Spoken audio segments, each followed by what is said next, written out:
you could study for 8, 10, 12 hours a day, how would your academic life be? How can some students consistently study for 12 hours or more with ease? What do they do? I've been extensively dissecting all such models I could find and learning deeply from them until I could finally do the same back in med school. And until now, when needed, I've identified the 5 core principles which will enable you to put in long, consistent hours of studying, regardless of your starting point. The first principle is the most important, yet also the most overlooked. When you look up studying, it's always the technique, the methods, the tricks, almost as if it's a jigsaw puzzle. You keep consuming all of that and yet make very little progress. That's because even with the perfect setup, the perfect techniques, and the perfect Pomodoro app, you won't study without a driver. And that's what all of these people who study so diligently share, even if they're unaware of it. To understand what I mean, watch this clip of James Scholes, a computer science student, explaining how he manages to study 12 hours a day. So you'd expect him to talk about some time management techniques or something like a modified prolonged Pomodoro, right? Well, here's what he said. I wouldn't say that I did it for other people, I did it for me because I wanted to become the best person that I could be. I got things I want in my life. I want to buy my mom a big house. I want to be a great father. I want to help people. He talked about how he wanted to be a good father, buy a big house for his mother, achieve what he truly wants in life. What does all of that have to do with studying at all? Well, that's the point.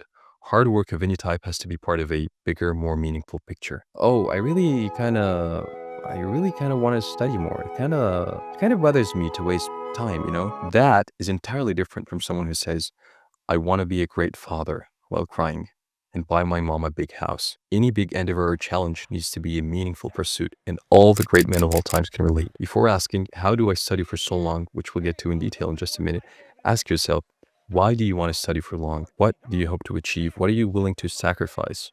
What meaning does being someone of such diligence or academic level hold to you?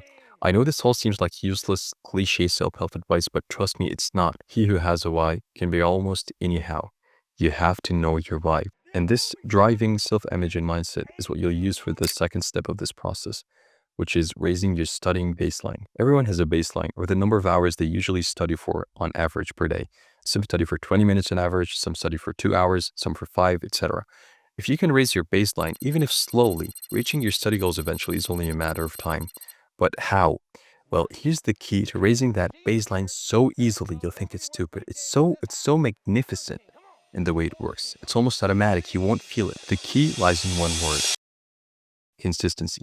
Please hear me out on this. Consistency isn't what you think it is. Most people have absolutely no genuine understanding of what consistency is. And this is so important and is actually the reason most people are not consistent. Consistency is not perfection. In fact, it's the exact opposite. Consistency means doing something, even if terribly, rather than doing nothing at all. This might seem useless, but it works wonders. And here's how. Consistency breeds familiarity of the act in your mind, making it a part of your identity. Familiarity along with identity lead to habit formation. Habit means less effort and more autonomy. So now you can stack a bit more work on top of your usual habitual work and reinforce the cycle further. On the other hand, you can't expect to study for 12 hours a day when you can't even study for 3 hours a day. And you won't study for 3 when you can't study for 1. You get me? That's not even logical. Start small, even with a small minimum of 15 minutes a day, but never sacrifice consistency. And consistency will eventually enable you to raise your threshold to accommodate studying for hours at a time and having it as a second nature rather than something you exert effort on. But consistency can only get you so far. How do we go even beyond simply being consistent and want to study? That's where studying optimization comes in. There are terrible, boring video games out there, but there are very fun, thrilling ones as well. Likewise, studying can be the most boring thing ever, or the most fun, depending on how you approach it. Simply rereading and rote memorizing concepts is such a pain in the ass. Doing it for even 5 minutes can feel like torture, which is why the process of studying needs to be thrilling. Here's exactly how to do that. 1. Use engaging studying techniques that immerse you rather than basic ones that bore you. Examples are interleaving, visual representation like mind mapping, AI learning, or some well-known ones like the Feynman technique. This changes the entire nature of the act of studying and will help you be more efficient. Studying more in less time, since rereading and memorization are practically useless anyway. 2. Always study with a challenging goal and a challenging timer. This makes the process more engaging and eases the achievement of flow state. 3, and finally, eradicate all of the stress and anxiety, boredom, and negative emotions that are associated with studying, which is what takes us to the next step, emotional regulation. This sounds like something completely unrelated to studying, but is in fact a very powerful principle that is relating to studying and any activity you do actually. Here's why. You're a human and your brain directs you based on emotion. Big lion, scared, run. Positive emotion reinforces behavior. Dog, feel good, much dopamine, do often. A negative emotion makes you avoid behavior. Fire, make hot. Hot, make pain. Avoid. Likewise, there's this resistance feeling you get when you initiate studying or try to stay in front of the book for a while. You don't feel that with video games, do you? That's because studying evokes negative emotions for every one of us, but we can't quite grasp them. They're mostly subconscious, and they mainly revolve around not doing enough in the allotted time or subconscious fear of micro failure. If we can get rid of these negative emotions and anxiety associated with studying, we'll be able to study much more efficiently for much longer and completely avoid burnout, which is also an emotional issue at core.